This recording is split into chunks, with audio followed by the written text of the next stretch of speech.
ओम नमो ओम नमो भगवते वासुदेवाय ओम नमो भगवते वासुदेवाय।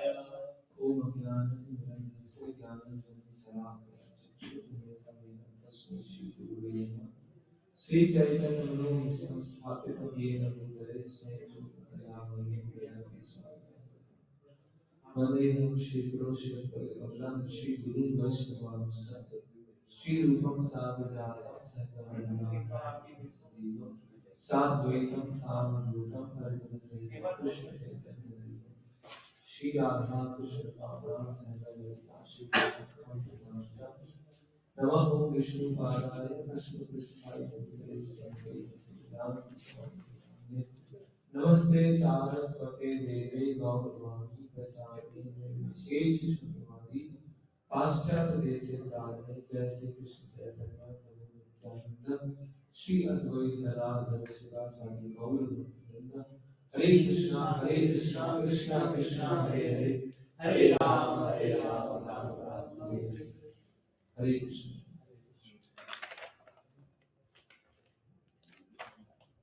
तो अभी कुछ दिनों के बाद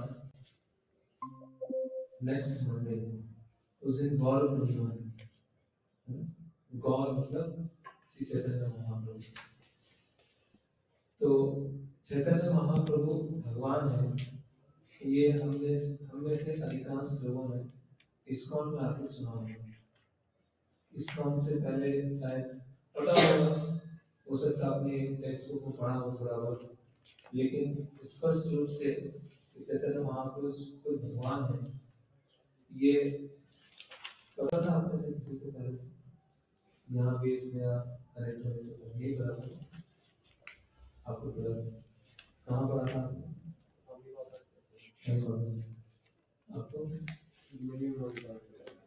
हाँ, तो पेरेंट्स ने बताया। आपके स्कूल में आया था कि बस पेरेंट्स ने बताया था?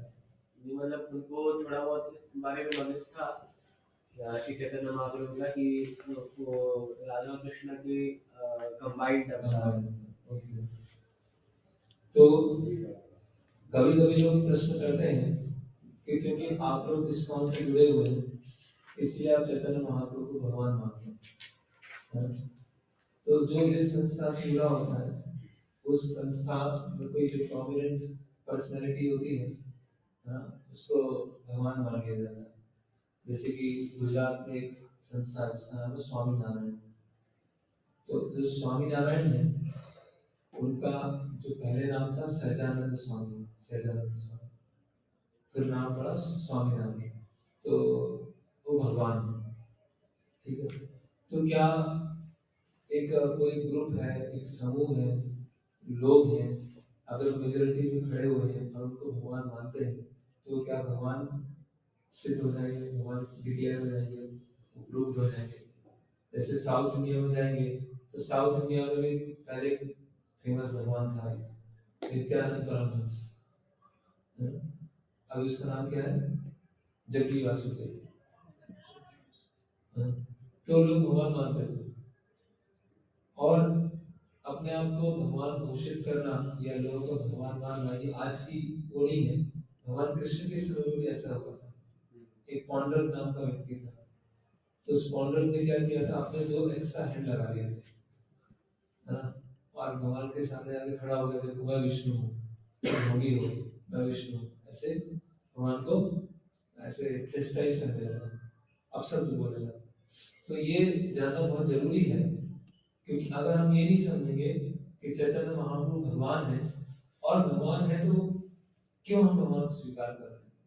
क्योंकि इस्कॉन के लोग बोल रहे हैं या गौड़ी संप्रदाय के लोग बोल रहे हैं, ऐसे कई लोग बाहर बोलते हैं कि चैतन्य महाप्रभु एक संत थे, चैतन्य महाप्रभु एक क्रांतिकारी थे, चैतन्य महाप्रभु रिफॉर्मेशन करने आए थे, सोसाइटी को रिफॉर्म कर रहे थे, या सोसाइटी में जो ऐसे दर्जे के लोग होते हैं जो जिनको आउटकास्ट, इनको सोसाइटी बाहर निकाल देती है, उनको पुनरुत्थान कैसे किए थे, उनको सोसाइटी में कैसे वापस लेके आए, उनको दिखाने आए थे, या हरे कृष्ण महामंत्र का संकीर्तन करने आए थे, ऐसे लोग बोलते हैं। तो हमारी बात का आधार क्या होना चाहिए? श्रील प्रभुपाद जी कहते हैं कि बंगाल में हर गांव में एक भगवान होता है, हर गांव के एक जगत गुरु होते हैं। तो हर, और अभी देखते हैं जैसे रिसेंट जो सबसे लेटेस्ट फैशन में भगवान चल रहे हैं, साईं बाबा चल रहे हैं। तो आप देखिए पहले सबसे रिचेस्ट जो टेम्पल था, अभी भी है तिरुपति बालाजी, सबसे रिच अभी भी टेम्पल है, जहाँ सबसे अच्छी वर्शिप होती है, सबसे अधिक दान आता है। सेकंड नंबर पर था श्रीनाथ जी, राजस्थान में श्रीनाथ जी का, और थर्ड पे फिर और भी आते थे। तो अभी सेकंड नंबर पे चल रहा है शिरडी साईं बाबा, है ना। लोग भीड़ की भीड़ जा रही है, ट्रेन की ट्रेन भर के जा रही है ना। तो क्या वो लोग ऐसे ही सेंटिमेंटल है ना, या उनको पता नहीं है, या तो हम लोग गलत हैं कि हम जबरदस्ती किसी की आलोचना करते रहते हैं, निंदा करते रहते हैं, या वो सही है। तो ऐसे कुछ समय पहले भगवान एक्सपोज हो गए थे पंजाब में, वो मोटरसाइकिल पे घूमते थे, क्या नाम रहीम,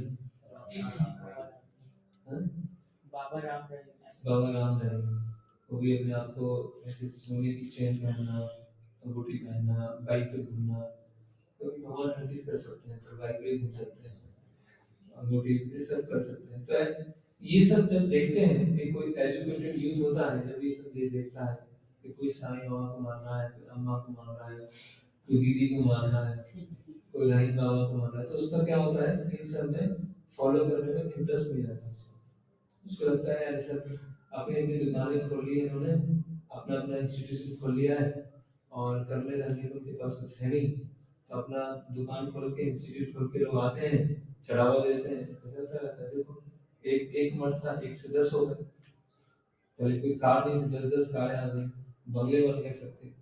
तो ये सब जो सुनते हैं, तो इससे हमारा क्या धर्म के प्रति विश्वास कम हो जाता है, ये चल ही जाता है, करेक्ट, ऐसे ही होता है।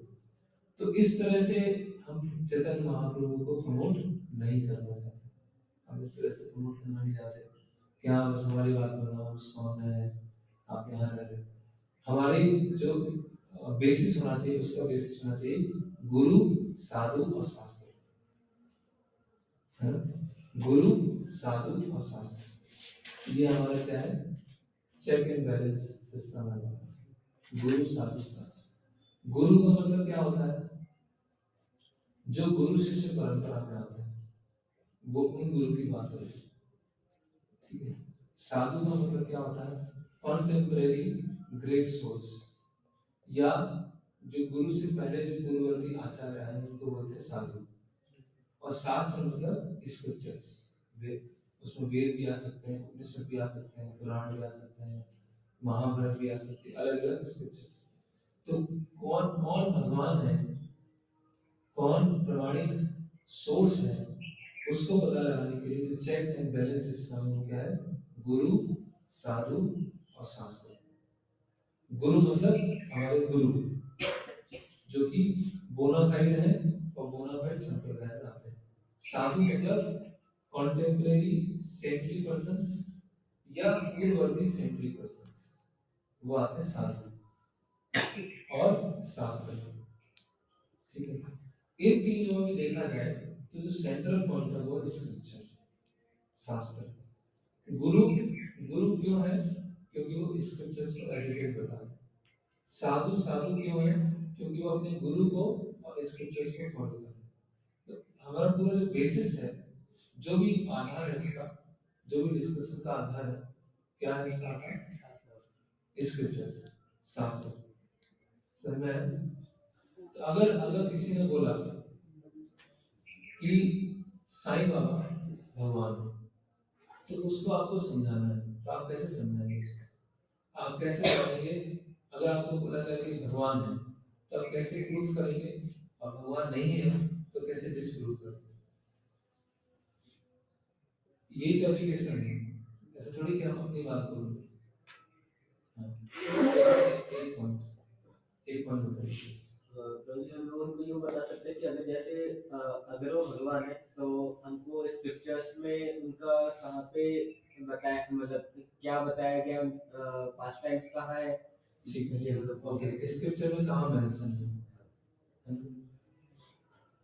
और भगवान की डेफिनेशन बता सकते हैं, भगवान की डेफिनेशन बता सकते हैं। 6 अपुलेंसेस जो धारण करते हैं वो हाँ, भगवान। ओके, जो 6 अपुलेंसेस होते हैं वो भगवान। और भगवान जब 3 महीने के होते हैं, 6 महीने के, तो पूतना नाम की इतनी राक्षसनी को मारते हैं, और 6 या 7 वर्ष की उम्र में वो एक चुंगली पे पूरा गोवर्धन पर्वत उठा लेते हैं। तो ऐसा कोई साधारण व्यक्ति नहीं कर सकता है। ठीक है, और आपको प्रूफ करना है साईं बाबा भगवान है या डिस्प्रूव करना है साईं बाबा भगवान नहीं? एक्सपांशन कर सकते हैं, एक्सपांशन कर सकते हैं। सोलह आधार रूप। ठीक है, और सबसे इम्पोर्टेंट पॉइंट है, सारे पॉइंट सही है, स्क्रिप्चर्स में कहाँ वर्णन है? और स्क्रिप्चर्स में केवल नाम नहीं है, जैसे वेद, आप जैसे इनका नाम है वेद, तो वेद नाम भी तो शास्त्रों में है ना, तो वेद भी भगवान होगा, लेकिन शास्त्रों में है ना, शास्त्रों में वेद नाम है कि नहीं? कितनी बार वेदस्य सर्वे नाम वेद, भगवद गीता में आता है त्रैगुण्य विषय वेदा निष्करुण्य भगवान। तो केवल नाम से नहीं होगा, नाम कहाँ पे जन्म हुआ है, प्रकट हुए हैं, उनके पेरेंट्स कौन है, प्लेस कौन सी है, उन्होंने एक्टिविटीज क्या किया है, ये सब कुछ स्क्रिप्चर्स में दिया हुआ है ना। तो साईं बाबा के बारे में कि पहले साईं बाबा नाम वो नहीं है, कहाँ पर आएंगे, क्या एक्टिविटी करेंगे वो नहीं है, 6 ऑपुलेंसेस नहीं है। ठीक है, अभी जैसे हम ये देखते हैं गुजरात में स्वामी नारायण, तो बोलते स्वामी नारायण शब्द शास्त्रों में है, नारायण तो है ना, और ये आपका बाद में नाम रख दिया नारायण, तो नारायण शब्द तो कितनी बार है शास्त्रों में, तो आप भगवान हो जाएंगे।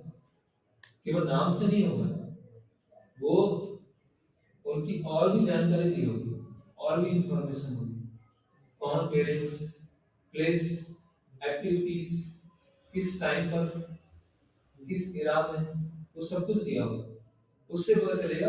क्योंकि स्क्रिप्चर जो है वो इतने वास्ट है कि कोई भी कंफ्यूजन नहीं छोड़ना चाहते कि आगे आने वाले लोग उसको इंटरप्रेट करें, अच्छा ऐसा भी हो सकता है, ये भी हो सकता है, वो भी हो सकता है, जो भी है वो क्लियर कट है। अभी उसको दिखाने वाले गुरु चाहिए।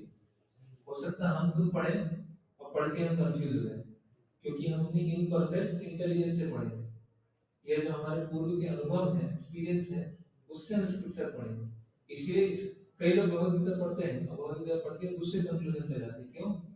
क्योंकि वास्तव में भगवद गीता नहीं पढ़ रहे हैं, वो भगवद गीता पढ़ते हुए क्या था, फिल्टर लगा दिया, तो उन जो सोच के चल रहे थे वही टूट गई, उसमें भगवद गीता के मैसेज तक नहीं पहुंच। इसीलिए गुरु और साधु की आवश्यकता होती है, क्योंकि सेंट्रल पॉइंट क्या है, स्क्रिप्चर। ठीक है, ओके। तो चैतन्य महाप्रभु तो स्वामी नारायण की बात कर रहे थे, स्वामी नारायण शब्द भी है, स्वामी भी शब्द है, लेकिन कहाँ पर आएंगे, क्या पेरेंट्स होंगे, क्या एक्टिविटीज करेंगे, किस एरा में आएंगे, वो कुछ नहीं। तो चैतन्य महाप्रभु के बारे में स्क्रिप्चर्स में बहुत डिटेल में बताया गया है, और काफी चीजें डिटेल में बताई गई, वो और किसी पर्सनैलिटी में एक जैसे नहीं हो सकती। जैसे कुछ डिटेल है कि द्वापर के लास्ट में आएंगे, अब द्वापर के लास्ट में तो बहुत सारे पर्सनैलिटी आएंगे, या कलयुग की शुरुआत में आएंगे, तो कलयुग की शुरुआत में बहुत सारी पर्सनैलिटी आएंगे। कोई बोलेंगे हमारे दादा के दादा के दादा के दादा के दादा के दादा, वो भी हमारे कलयुग की शुरुआत में आए, और उनका नाम था चैतन्य, और वो भी कीर्तन करते थे। तो क्या भगवान बताएंगे? ऐसे नहीं, सब चीजें मैच होना चाहिए। तो इसीलिए स्क्रिप्चर्स में क्या होता है, बहुत डिटेल में दिया होता है। तो अभी हम स्क्रिप्चरल एविडेंस देखेंगे, जहां पर ये बताया गया है कि चैतन्य महाप्रभु स्वयं भगवान। ठीक है, अभी हो सकता है ये एविडेंस की श्लोक रेफरेंस आप लोग एग्जैक्टली याद नहीं रख पाए, क्योंकि बहुत सारे रेफरेंस, लेकिन कम से कम वो सुन के आपको तो फेथ आएगा कि मैं जिस सोसाइटी में हूँ, जिस संप्रदाय में हूँ, वो बोनाफाइड है। वो ऐसा नहीं कि बस न्यूली इन्वेंटेड है, कुछ नाम हरे कृष्ण नाम दे दिया और अपने सोसाइटी में, ऐसा नहीं, ठीक है। और कुछ स्क्रिप्चर्स को आप चाहे तो याद रख सकते हैं कि इसने यहाँ दिया, इसमें ये दिया, और ये डॉक्यूमेंट है, अगर आपको चाहे तो बाद में शेयर कर सकता हूँ। तो आपको क्या है कि अगर कोई पूछते हैं तो आप उसको बता सकते हैं क्लियर कट कि देखो यहाँ पे चैतन्य महाप्रभु, यहाँ पे चैतन्य, अब कोई बोले अभी क्या है साउथ इंडिया में साई के नाम बहुत हो गए, साई राम, साई कृष्ण, साई बालाजी, हर चीज में साई जोड़ दिया, साई वेंकट, तो देखो वेंकट नाम भी तो है शास्त्रों में, राम नाम भी तो है, बालाजी नाम तो है, बस साई को स्पेसिफिक है। तो ऐसे इस तरह जोड़ जाड़ के कहीं से कुछ भी प्रूफ करना ऐसा नहीं है। गुरु साधु शास्त्र, और उसमें मेन क्या है स्क्रिप्चर। तो जैसे हमारी जो गुरु शिष्य परंपरा है ना, तो प्रभुपाद जी से 2 आचार्य पहले भक्ति विनोद ठाकुर, तो उनके टाइम पर एक समूह था बंगाल में जिन्होंने बहुत बड़ा आरोप लगाया था कि आप जो चैतन्य महाप्रभु की पूजा करते हैं वो गलत है, वो भगवान नहीं है, वो भक्त है, वो साधु है, सेंट है, तो उनकी भक्ति की तरह पूजा कीजिए, साधु की तरह पूजा कीजिए, भगवान की तरह पूजा करना। तो भक्ति विनोद ठाकुर ने बहुत सारे स्क्रिप्चर्स को अध्ययन किया, अलग अलग उपनिषदों का अध्ययन किया और सबको कंपाइल किया, और कंपाइल करने के बाद उन्होंने एक डॉक्यूमेंट बनाया। उस डॉक्यूमेंट के कुछ अंश जो हम पढ़ेंगे, तो उसमें उन्होंने सभी स्क्रिप्चर से उठा के इसका प्रूफ किया है कि चैतन्य महाप्रभु क्या स्वयं भगवान। तो श्री कृष्ण चैतन्य राधा कृष्ण माने अन्य, तो चैतन्य महाप्रभु कौन है, राधा और कृष्ण की कंबाइंड फॉर्म, ठीक है। चैतन्य महाप्रभु की आइडेंटिटी क्या है, पर्सनैलिटी क्या है, वो आए क्यों, वो हम कल के लेक्चर में देखेंगे। आज हमारा मेन टॉपिक है स्क्रिप्चर्स में कहां के बारे में। तो कुछ लोग बोलते हैं, कुछ ऐसे लोग मिल जाएंगे आपको, बोलेंगे वेद और उपनिषद उनको हम मानते हैं, पुराणों को नहीं मानते, या इतिहास को नहीं मानते, या महाभारत को नहीं मानते, ये तो बाद के लोगों ने लिख दिया। लेकिन वेद और उपनिषद क्या है, वो बहुत बहुत बहुत पुराना, सृष्टि की शुरुआत से। तो वेद और उपनिषद में बताओ कि चैतन्य महाप्रभु कहाँ है। हालांकि उनका ये आर्गुमेंट गलत है, जो पुराण है और इतिहास है वो भी बहुत पुरातन है, वो भी सृष्टि के प्रारंभ से, पूर्णाति इति पुराण, कि जो वेदों के अर्थ को पूर्ण करे उसको बोलते हैं पुराण। और इतिहास मतलब सूर्य वंश और चंद्रवंश का इतिहास है, उसमें बताया। तो हम जो रेफरेंस का डिस्कशन करने वाले हैं उसमें उपनिषद भी है, वेद भी है, पुराण भी है, इतिहास भी है, हर चीज, हर जगह से रेफरेंस है।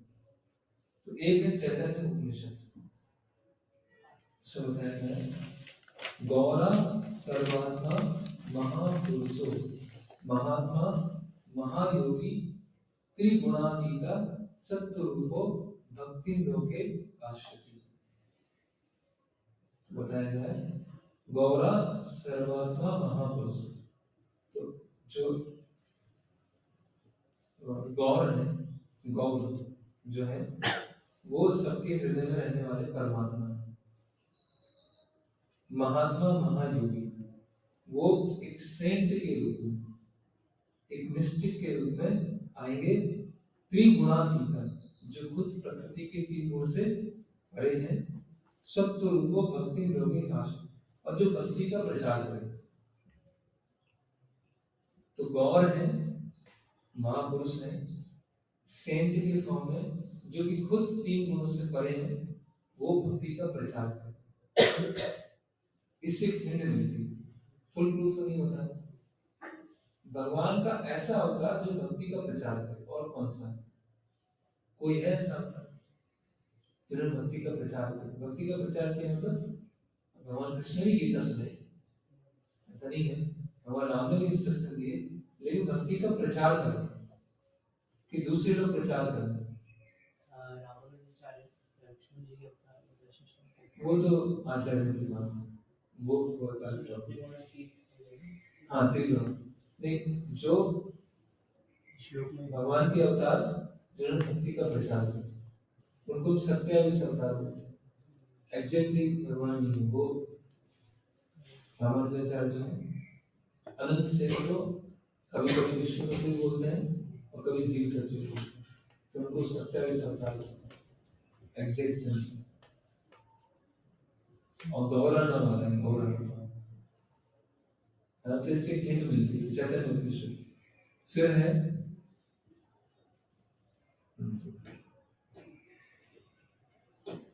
श्वेता सुतर उपनिषद, ये तो बहुत ही फेमस उपनिषद है और उसकी ऑथोरिटी के कोई निदान नहीं सकता।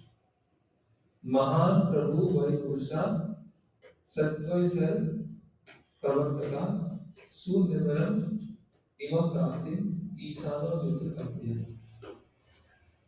तो चैतन्य पूर्ण पुरुषोत्तम भगवान जिनका नाम है महाप्रभु,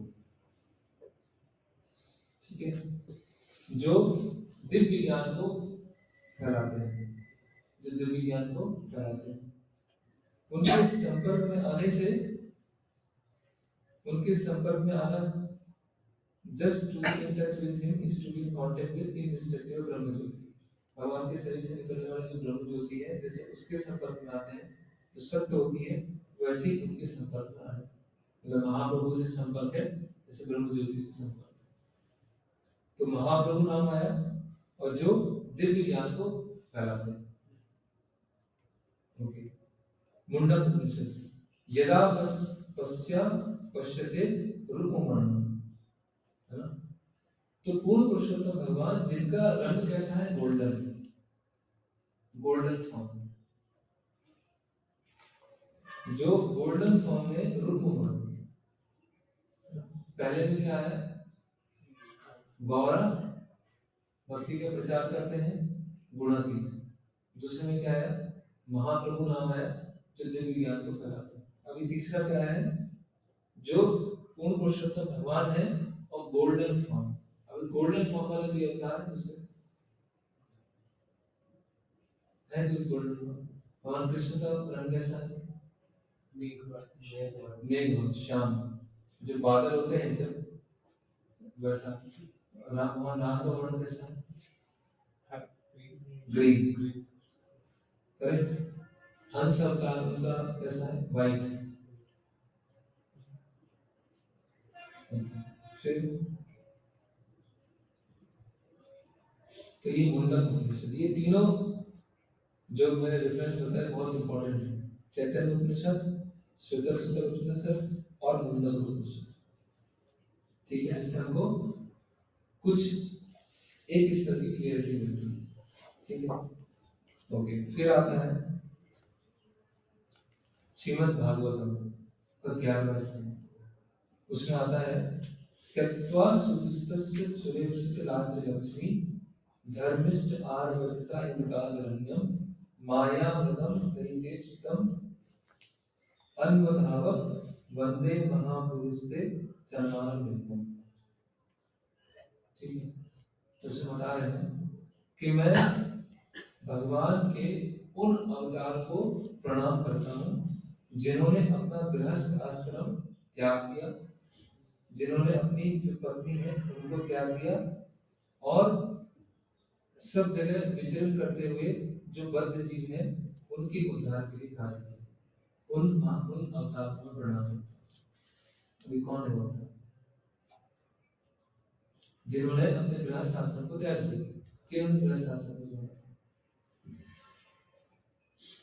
जिन्होंने अपनी पत्नी का त्याग कर दिया, पत्नी को छोड़ दिया और जंगल जंगल जाके सभी जगह जाकर जो बद्ध जीवों के उद्धार के लिए प्रचार किया। कौन? इसमें भगवान राम के अवतार की भी मिलती है, क्योंकि उन्होंने सीता देवी को एक समय त्यागा गृहस्थ आश्रम में, लेकिन फिर जाके बद्ध जीवों को प्रचार करना वो किन्होंने किया? चैतन्य महाप्रभु ने किया, करेक्ट। तो ये बहुत क्लियर है, ये वाला रेफरेंस है भागवतम का। त्यक्त्वा सुदुस्तस्य सुरेवस्य राज्य लक्ष्मी, कि जिन्होंने लक्ष्मी देवी को त्याग दिया, पत्नी थी विष्णु देवी, उनको त्याग दिया और गृहस्थ आश्रम में थे, और अपना तो नरसिंह भगवान कौन सा आसन था? कोई आसन चीर फाड़ के क्या होता है? कोई आसन सुंदर गृहस्थ आसन को त्याग के पत्नी को त्याग कर बद्ध जीवों के उद्धार के लिए प्रचार किया। फिर प्रहलाद महाराज की स्तुति। प्रहलाद महाराज क्या बोले? कब बोले प्रहलाद महाराज? सती में बोले इहम दिग्गयस ऋषि देव ज्ञावतारी लोकान विभावसति हमसि जगत प्राप्तिवान धर्मं महापुरुषो पासी युगानुत्तम छन्नो कलो यत् अवस्थियोस सप्तम। तो प्रहलाद महाराज क्या बता रहे हैं कि आपको त्रियुगी बोला जाता है। त्रियुगी, त्रियुगी मतलब आप 3 युग में आते हैं, कलयुग में नहीं आते। कलयुग में आते हैं लेकिन छुप के आते हैं। छन्नो कलो यद अभस त्रियुगोस सत्वम। तो भगवान त्रियुगी 3 युगों में स्पष्ट रूप से आते हैं, लेकिन कलयुग में क्या आते हैं? छुप के आते हैं। छन्नो कलो, तो छुप के कौन है? चैतन्य महाप्रभु। कोई बोल सकता नहीं हमारे गुरु इस छुप के आए, तो इसलिए हम एक श्लोक से नहीं ले रहे, हम सारे श्लोक से ले रहे हैं। हमको एक श्लोक का रेफरेंस देखो जो छन्नो कलो हमारे गुरु जी ने छुप के, करेक्ट? तो त्रियोगी शब्द है प्रहलाद महाराज। तो कृष्ण यावल तंत्र पुण्य क्षेत्र नवदीपे भविष्यामि सचि सुतम। तो बता रहे हैं, भगवान बोल रहे हैं पुण्य क्षेत्र, एक पुण्य क्षेत्र है। कौन सा? नवदीपे। नवदीप में मैं आऊंगा। भविष्यामि सचि सुतम, और सची माता के पुत्र के रूप में नवदीप में आऊंगा। उनकी माता का भी नाम है, जगह का भी नाम है। एक्चुअली ये जो लेक्चर है जब मायापुर कैंप होता है तो वहां पे लेते हैं, क्योंकि वहां पर रिलेट कर पाते हैं कि नवदीप धाम है, यहाँ पे ये हुआ है, तो और जल्दी समझ में आता है। लेकिन कोई बात नहीं, अभी गौरव में तो आप लोग उसमें क्लियर हैं कि क्यों हम मना रहे हैं। ऐसा नहीं कि बस इस्कॉन का फेस्टिवल होता है उसको मनाने, तो कितना क्लियर है। पुण्य क्षेत्रे नवदीपे भविष्यामि सचि सुतम। नवदीप नाम का पुण्य क्षेत्र है, उसमें मैं आऊंगा और सची माता के पुत्र के। तो उनकी माता का नाम क्या है? सची माता। उनकी माता जी का नाम लेना। फिर वायु पुराण, वायु पुराण से होता है क्या है? करो संकीर्तन आरंभे भविष्यामि सचि सुतम। कलयुग के प्रारंभ में मैं संकीर्तन आंदोलन चालू करूंगा और सची माता के पुत्र के रूप में। किन्होंने संकीर्तन आंदोलन चालू किया? एवं दूसरे संप्रदाय रामानुजाचार्य की बात है, तो रामानुजाचार्य ने ऐसे स्पष्ट रूप से संकीर्तन आंदोलन चालू नहीं किया। शुद्ध भक्ति का प्रचार था, शरणागति वैष्णव सेवा, एक स्पष्ट रूप से संकीर्तन चालू किया चैतन्य महाप्रभु और सची माता के पुत्र के रूप में। फिर ये तो भक्ति क्लियर है, इसको तो कोई डिनाई नहीं कर सकता।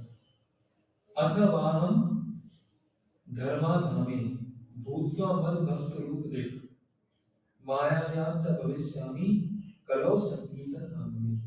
तो देखिए क्या होता है कि कभी कभी मैं पर्सनली व्यक्तिगत रूप से भक्त के वेश में आता हूं। कभी कभी मैं इस पृथ्वी पर भक्त के वेश में आता हूं, मद भक्त रूप दृक, और विशेषकर कलयुग के प्रारंभ में। हरे कृष्ण। आप सब लोग सीरियस वाले यहाँ पर कुछ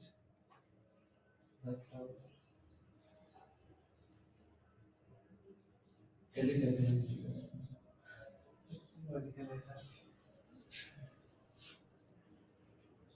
कौन कौन है आपने सीरियस? सभी हैं। कलो संकीर्तन आगमे। तो कभी कभी मैं भक्त के रूप में इस पृथ्वी पर कैसे आता हूं? भक्त के रूप में आता हूँ, और specifically I appear as the son of Sati in Kaliyuga to start sankirtan movement. Clear कर बताना, ये ब्रह्म यावत वायु पुराण लिख दिया, कृष्ण यावत अनंत संहिता, या एक भगवान कृष्णो राधिका प्राण वल्लभा सृष्टि आदौ च जगन्नाथो गौरा आसीन महेश्वरी, है ना? इसमें शिव जी बोल रहे हैं पार्वती जी, क्या बोल रहे हैं कि जो भगवान है, कृष्ण है, जो जगत का पालन करते हैं, श्रीमती राधा रानी उनको बहुत तो प्रेम करती हैं, हे दुर्गा देवी वो गौर के रूप में है, वो गौर के रूप में है। गौर कौन है? और कोई गौर किसी का नाम, किसी अवतार का नाम, गौर या गौरांगा, गौरी। ओके,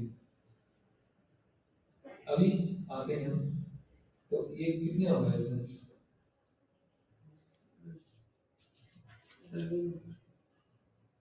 7 हो गए।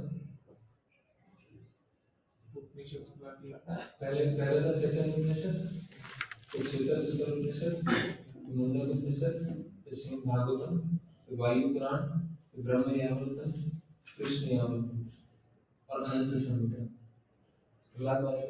और श्रीमद् भागवतम, फिर भागवतम से तो 10 हो चुके हैं, 10 रेफरेंस हो चुके हैं। ओके, अभी भागवतम से कि जो गर्ग मुनि है, गर्ग मुनि कौन? जो भगवान श्री कृष्ण उनको जो मथुरा से कहाँ ले जाते हैं, गोकुल, तो गर्ग मुनि आते हैं उनका नामकरण संस्कार करने के लिए। तो नामकरण संस्कार में वो क्या कहते हैं वो देखते हैं। तार युगावतार जानी गर्ग महाशय कृष्णेर नाम कारणे कार्याचे निर्णय। तो गर्ग मुनि उनके नाम संकल्प कर रहे हैं, क्या बोल रहे हैं? आसन वर्णस त्रयोहि अस्या गृह्णातु नो युगम तनु शुक्लो रक्तस तथा पीता इदानीं कृष्णतम पता। कि आपका ये जो बालक है पहले 3 रंगों में आ चुका है, मतलब इसके 3 और रंग हैं, इसके 3 रंग और कौन कौन से? व्हाइट, रेड और येलो, 3 वर्णों में आपका पुत्र उसके और colour. This boy Krishna has 3 other colors, white, red and yellow, as he appears in different ages. Now he has appeared in his transcendental blackish color. तो white में कौन? हंस सत्युग में। रेड में कौन? वराह, यस। और येलो में कौन? चैतन्य महाप्रभु। ओके, फिर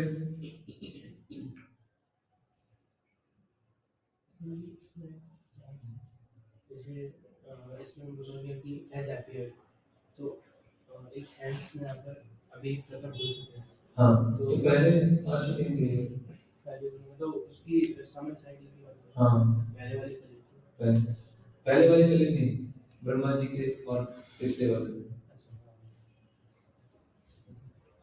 ओके, फिर महाभारत में विष्णु सहस्त्रनाम आता है, भगवान विष्णु के 1000 नाम।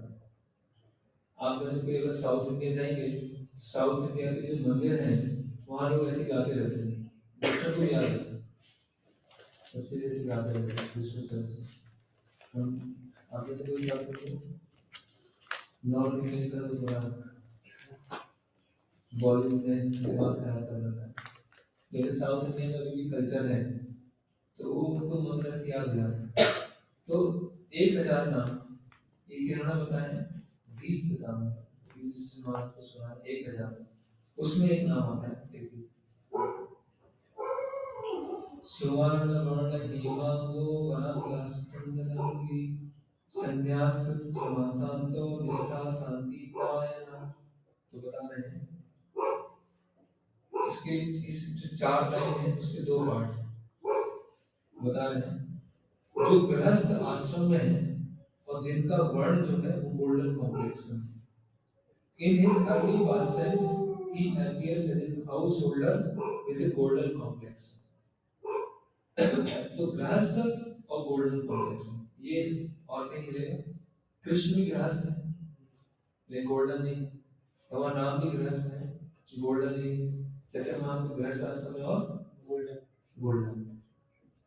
His limbs are beautiful, his body is smeared with the pulp of sandalwood, seems like molten gold. पिघला हुआ सोना, molten gold. तो molten gold जो है वो स्पेसिफिक है Chaitanya Mahaprabhu. In his later pastimes, he accepts the sannyas order. पहले गृहस्थ रहे, गोल्डन कलर है, और बाद में उन्होंने संन्यास लिया। He is equipoised, peaceful. He is the highest award of peace and devotion, for he silences the impersonalist devotee. जिन्होंने मायावादी को शांत।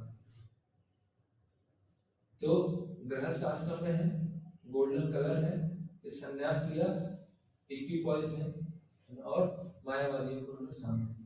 ये विष्णु सहस्त्रनाम है। ये तो बहुत ही स्पष्ट है कि चैतन्य महाप्रभु की घोषणा है। ओके, लास्ट जो भागवतम में है, कृष्ण वर्णम तथा कृष्णम सांगो अंगस्य पाशम यज्ञ संकीर्तन पाया यजन्ति ही सुमेध। क्या है? भागवतम के 11वें स्कंद में भगवान कृष्ण और उद्धव जी के बारे में बातचीत हो रही है। तो उसमें बातचीत में एक ऐसा सेक्शन आता है जिसमें अलग अलग युग में अलग अलग अवतार कौन से हैं। तो सतयुग के अवतार के लिए श्लोक होता है ना, जिसको बोलते युवा अवतार। त्रेता युग में कौन से अवतार आएंगे, द्वापर में कौन आएंगे वो आएगा, और कलयुग का डिस्कशन चल रहा है उसमें ये श्लोक आता है। कॉन्टेक्स्ट भी बहुत क्लियर है ना। कभी कभी लोग आउट ऑफ कॉन्टेक्स्ट श्लोक निकाल के बता देते हैं ये शास्त्र में। अलग अलग अवतार में अलग अलग कौन से भगवान अवतार लेने वाले हैं। तो कलयुग में आता है कृष्ण वर्ण तथा कृष्ण, कि जिनका वर्ण कृष्ण नहीं है, जो काले नहीं है लेकिन कृष्ण का वर्णन करते हैं, जो स्वयं कैसे है, गोल्डन कॉम्प्लेक्सन है लेकिन हमेशा कृष्ण का नाम है। सांगो पंगस्त पार्षद, और अपने पार्षद के पास आते जैसे बातें ना, ये पंचतत्व था ना, पंचतत्व श्री कृष्ण चैतन्य प्रभु नित्यानंद श्री अद्वैत गदाधर शिवासादि गौर भक्तवृंद।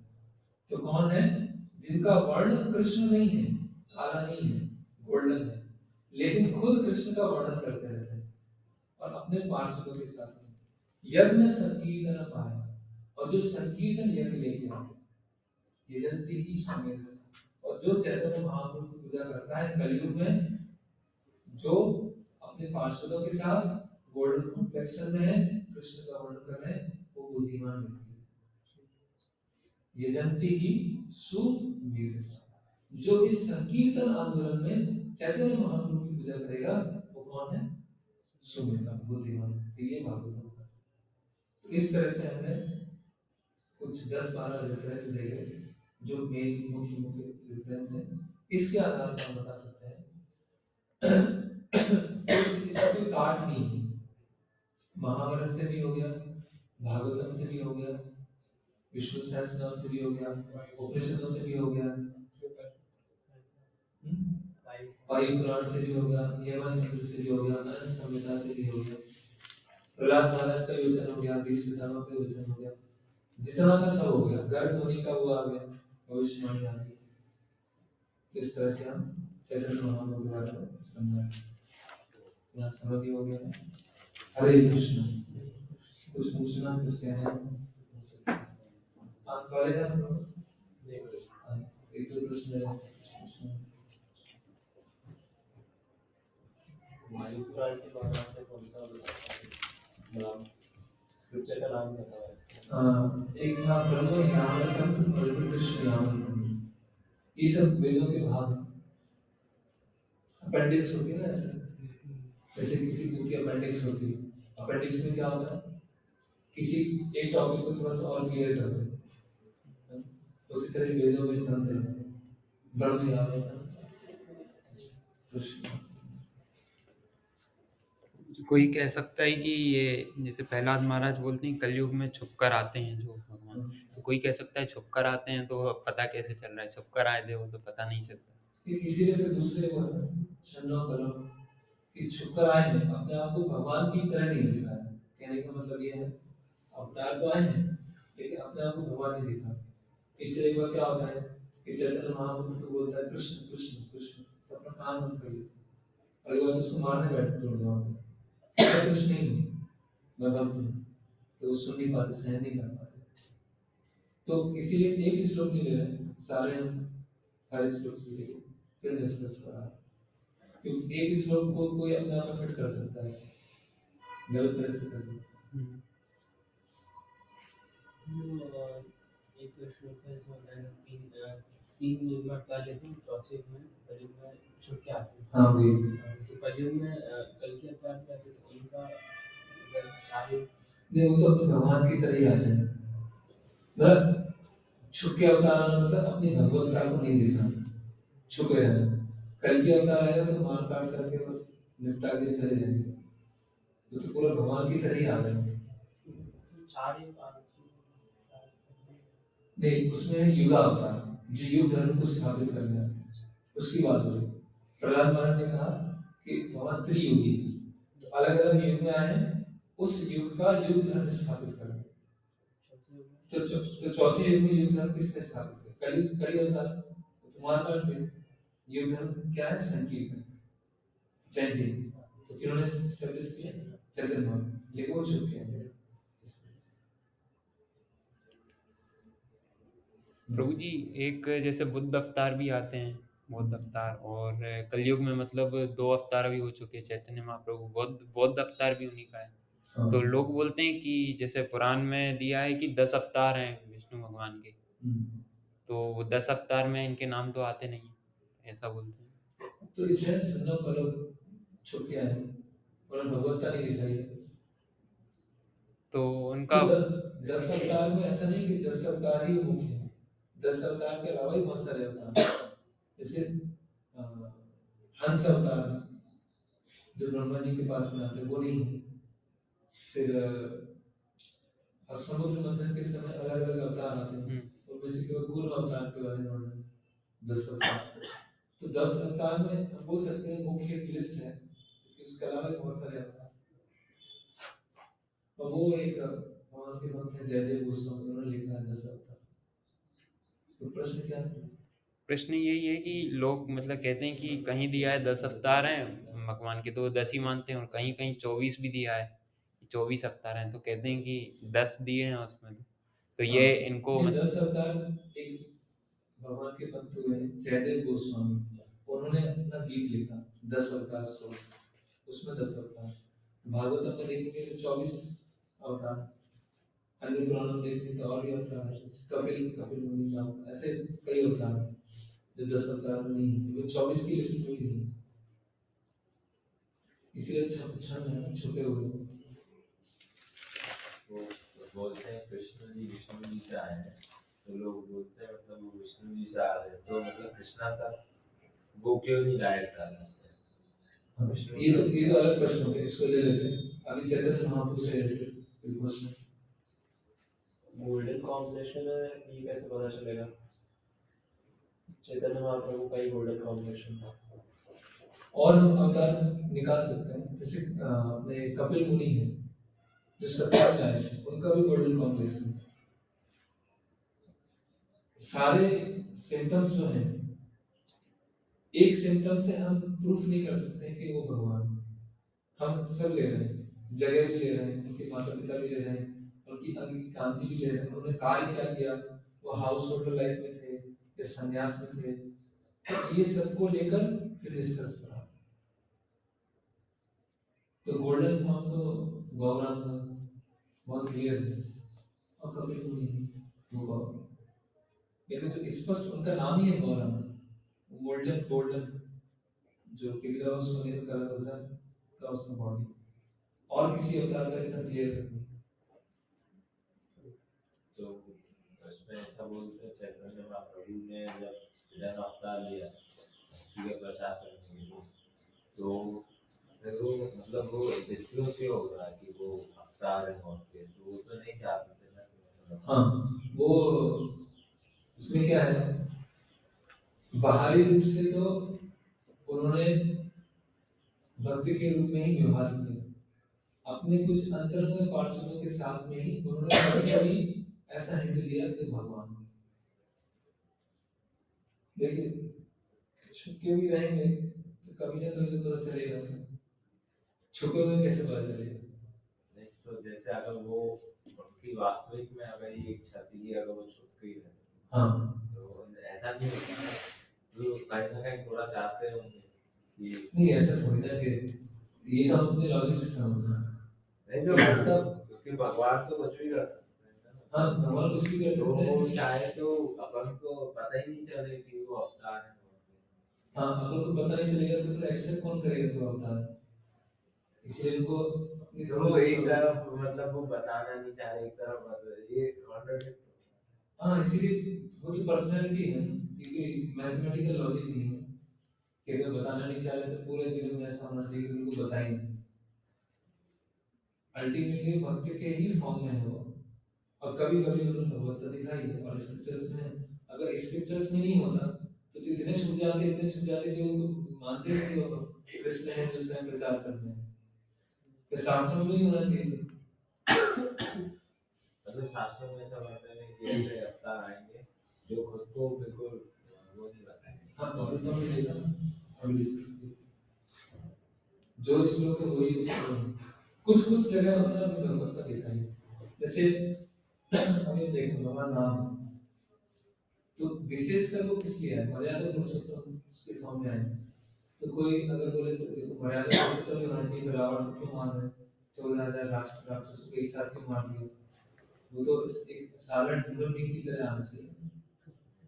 तो जब साधारण ह्यूमन बीइंग की तरह उसी तरह एक्ट करेगा, दूसरी तरह एक्ट क्यों कर रहे हैं। तो भगवान की भगवत्ता और भगवान की माधुर्यता दोनों साथ में चलती है।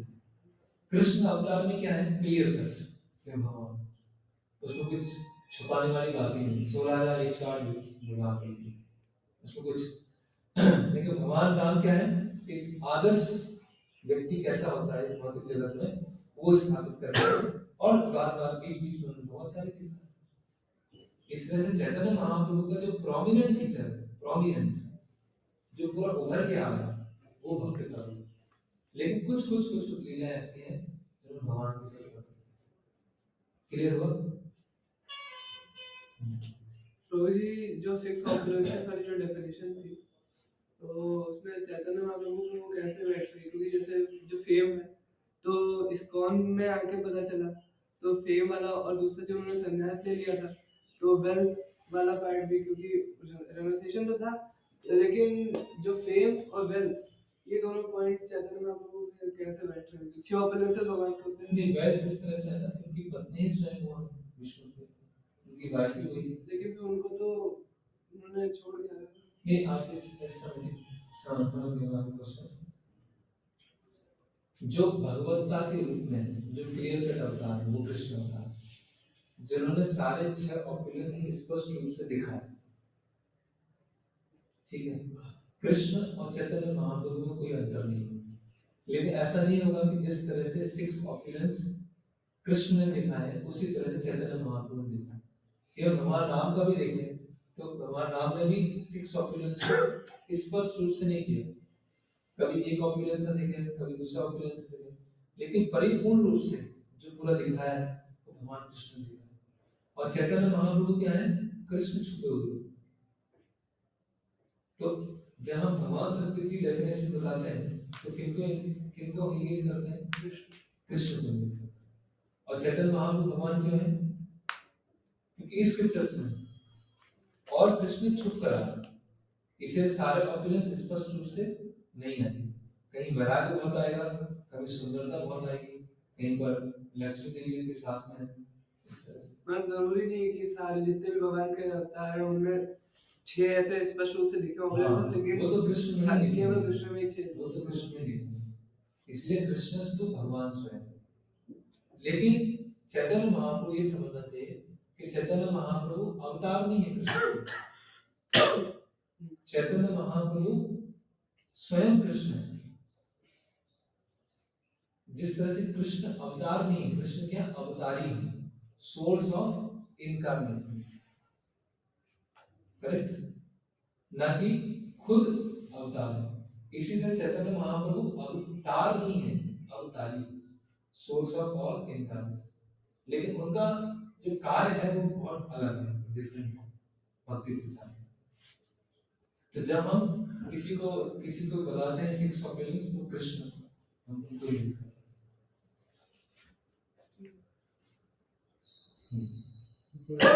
एक क्वेश्चन था, जैसे किसी भी चीज का आधार गुरु, साधु और शास्त्र।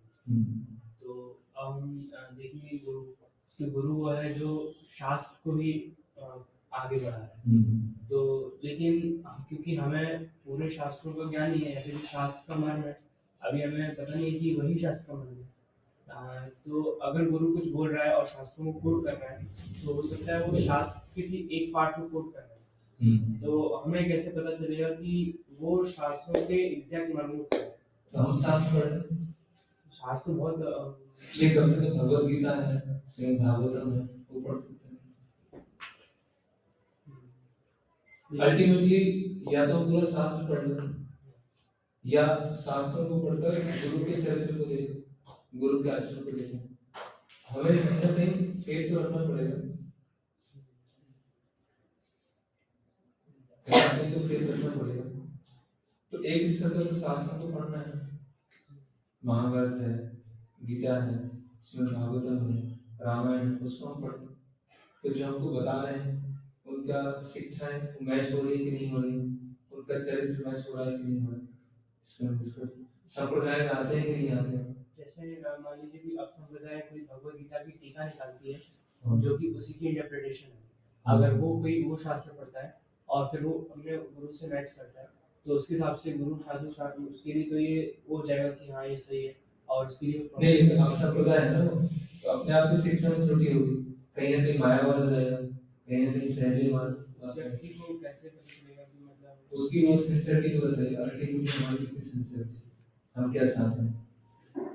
हम मर्ज होना चाहते हैं तो मर्ज भी हो जाएंगे, अगर आप सहजे जाते हैं तो सहजे वाले ही मिल जाएंगे। अब वास्तव में सत्य को समझना चाहते हैं तो वैसे डायरेक्ट हो जाएंगे। अल्टीमेटली आपके हृदय में क्या आप चाहते क्या हैं, ऐसे क्योंकि भक्ति में आने के बावजूद भी आपको ऐसी चीजें देखने को मिलेंगी जो आप वहां डाइवर्ट हो सकते हैं। आप खुद से प्रश्न पूछना पड़ेगा कि अल्टीमेटली मैं क्या चाहता हूँ। तो वो तो खुद की सिंसियरिटी वो बहुत काम आएगी, और हमें फेथ रख के चलना पड़ेगा। कई लोग होते हैं जो बचपन में किसी से दीक्षा ले लेते हैं, उनको फॉलो करते हैं, कोई मंत्र करते हैं, इस्कॉन में आते हैं, उनको पता चलता है मैंने तो उनसे दीक्षा लिया था या उनसे मंत्र लिया था, वो तो सही नहीं थे, छोड़ देते हैं। अगर उनको लगता है ये तो सब सही है, वो भी सही है, ये भी सही है, तो ठीक है, सही तो सही, सेंटीमेंट भी जुड़े होते हैं। तो हमारी कितनी सिंसियरिटी है कि हम सत्य को जानना चाहते हैं, और एक सत्य का फेथ रखना पड़ेगा। हर चीज प्रूफ नहीं होगी कि हमें ऐसे गुरु मिल जाएंगे जिन्होंने 7.5 शास्त्र पढ़े होंगे, तो जो भी वो वाक्य बोलेंगे हर चीज शास्त्र में बोल दिखाएंगे तो हम उसको स्वीकार करें, ऐसा नहीं होने वाला। तो ऐसा कर सकते हैं, हम खुद बन सकते हैं, ऐसे हम खुद बन जाए कि हम सारे शास्त्रों को पढ़ लें और जो भी हम बोले शास्त्रों से बताए, हम बन जाए। तो जो भी हमारे साथ कांटेक्ट में आएगा उसको फुल फिल हो जाएगा, लेकिन ऐसा संभव नहीं हो सकता। आए क्लियर हुआ, समझ? तो गुरु साधु शास्त्र परंपरा देख रहे हैं, संप्रदाय देख रहे हैं, उसकी बेसिक टीचिंग्स देख रहे हैं, और कठिन नहीं है इसमें, कठिन नहीं है, आसान है। बेसिक टीचिंग्स हम देख रहे हैं और समझ कर रहे हैं। ऐसा और सब है ना, सबकी वरदान दे देते हैं, जो सिंपलेस वरदान होते हैं ना, शिव जी की भक्ति करके उनसे ये वरदान लेते हैं कि सारे जो वो शास्त्र याद रहे। नहीं, शास्त्र याद रखना भी अपने आप में कंप्लीट नहीं। रावण को बहुत सारे शास्त्र याद थे, शास्त्रों से भक्ति को निकालना किसी ने भगवत गीता पढ़ के एटम बम बना दिया, किसी ने भगवत गीता पढ़ के मैनेजमेंट चालू कर दिया, किसी ने भगवत गीता पढ़ के कपालभाति चालू कर दिया। केवल शास्त्रों को याद रखना पर्याप्त नहीं, शास्त्रों की प्रॉपर अंडरस्टैंडिंग करना। इसीलिए पहले के समय में ऐसे जो इंटरनेट आ गया, ये गूगल आ गए, ऐसा नहीं होता। पहले गुरु की अंडर में ट्रेनिंग होती, गुरु आपको बोलते थे जाओ पूरे आश्रम को क्लीन करो, जाओ लकड़ी लेकर आओ, लकड़ी काटो, कुकिंग करो। जब आपके अंदर विनम्रता आएगी, जब आपके अंदर ऐसे कुछ सद्गुण आएंगे, तब आप शास्त्र को समझने के लिए योग्य होंगे। अभी भगवान कृष्ण है, सुदामा है, उनको लकड़ी काटने भेजा ना, भेजा कि नहीं भेजा? क्यों भेजा? लकड़ी तो वैसे ही बना लेते, क्यों भेजा? उनको क्यों बोल रहे हैं आश्रम को क्लीन करो? क्यों बोल रहे हैं गोबर को लीपो, गोबर से फर्श को लीपो? क्यों बोल रहे हैं कपड़े धोता? क्यों बोल रहे हैं ये सब काम क्यों बोल रहे हैं? उससे हमारा हृदय क्या होगा? धीरे धीरे सॉफ्ट होगा। तो जब हम सुनेंगे शास्त्र तुरंत ग्रास्प कर लेंगे। जैसे कि पहले प्रभुपाद जी गुरु हैं, उनके समय पर बहुत सारे प्रतिष्ठित लोग उनके पास आते थे सीखने के लिए, भक्ति सिद्धांत महाराज के पास। एक बार मदन मोहन मालवीय है ना, तो वो आए, तो वो तो बहुत फेमस थे, वो सब जानते, उनके नाम पे पूरी यूनिवर्सिटी बीएचयू में उन्होंने एस्टेब्लिश किया था बीएचयू। तो उनके मठ में उन्होंने बोला कि मुझे शास्त्र सीखना है, बोले पहले बर्तन धोओ, पहले 1-2 घंटे बर्तन धो के फिर आना मेरे पास। तो वो हम थे, तो जाए बर्तन धो आए और फिर शास्त्र सीखे। क्योंकि क्या है कि अगर वो सबमिसिवनेस नहीं आएगी, अच्छे गुण विकसित नहीं होंगे, और उन्होंने शास्त्र सीख लिए तो शास्त्रों को लेके हम खुद का नुकसान करेंगे। ऐसा टेढ़ा मेढ़ा कुछ लेके आएंगे कि ऐसा बना देंगे जैसे वो आए थे जर्मन से लोग आए थे ना, इंडोलॉजिस्ट आए थे, और उन्होंने क्या किया कि भारत की संस्कृति को मुझे तोड़ना है। कैसे तोड़े? कि हम शास्त्रों को पढ़ेंगे और इसी में से कुछ कुरीतियां निकालेंगे कि देखो ये गलत है, ये गलत है, ये गलत है, और फिर उन्होंने बुक पब्लिश कर दी और प्रिंटिंग प्रेस से पूरा बुक को फैला दिया। और सबके मन में क्या चला गया? शास्त्र में तो ना गलत गलत है, हमारा शोषण था, इतने लोगों को शोषण कर दिया, इसलिए को शोषण हो गया, छोड़ो शास्त्र, ये जो बात बोल रहा है वो मानो। तो ऐसे दिमाग चलाते हैं, आसुरी इंटेलिजेंस चलाते हैं।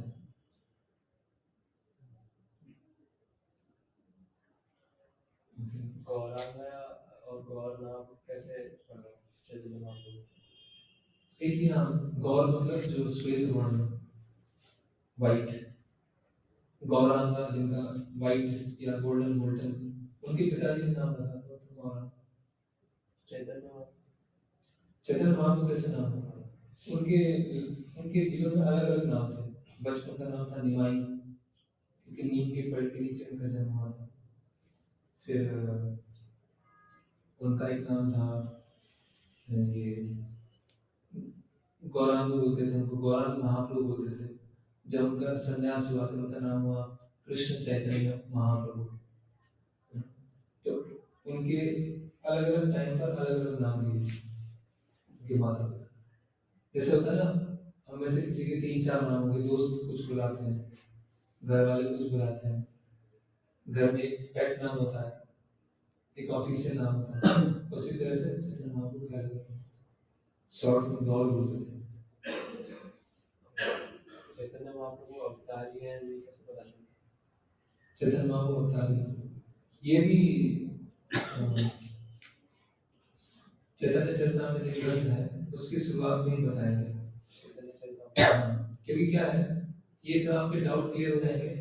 गोलोक चार्ट आते हैं, तो गोलोक चार्ट यहाँ पे लगेगा, तब आपको पता चलेगा। आपको प्रश्न था कि विष्णु से कृष्ण आते हैं, कृष्ण से विष्णु आते हैं, तो गोलोक चार्ट लग जाए, उसके बाद फिर आपको जल्दी समझ आएगा। और कैसे चैतन्य महाप्रभु अवतारी हैं वो भी उसमें बताया कि कैसे कृष्ण की स्थिति और चैतन्य महाप्रभु की स्थिति एक ही है। वो गोलोक चार्ट समझ में आ जाएगा। गोलोक चार्ट किस बेसिस पर बनाया है? वो भी शास्त्रों के बेसिस पर बनाया है, उसमें सब रेफरेंस भी दिए हैं, गोलोक चार्ट के दोनों तरफ रेफरेंस दिए हैं।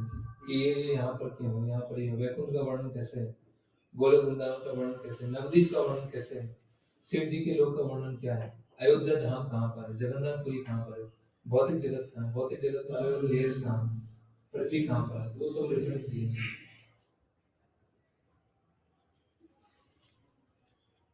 ठीक है, हरे कृष्ण हरे कृष्ण। श्रील प्रभुपाद की जय, श्री चैतन्य महाप्रभु की जय।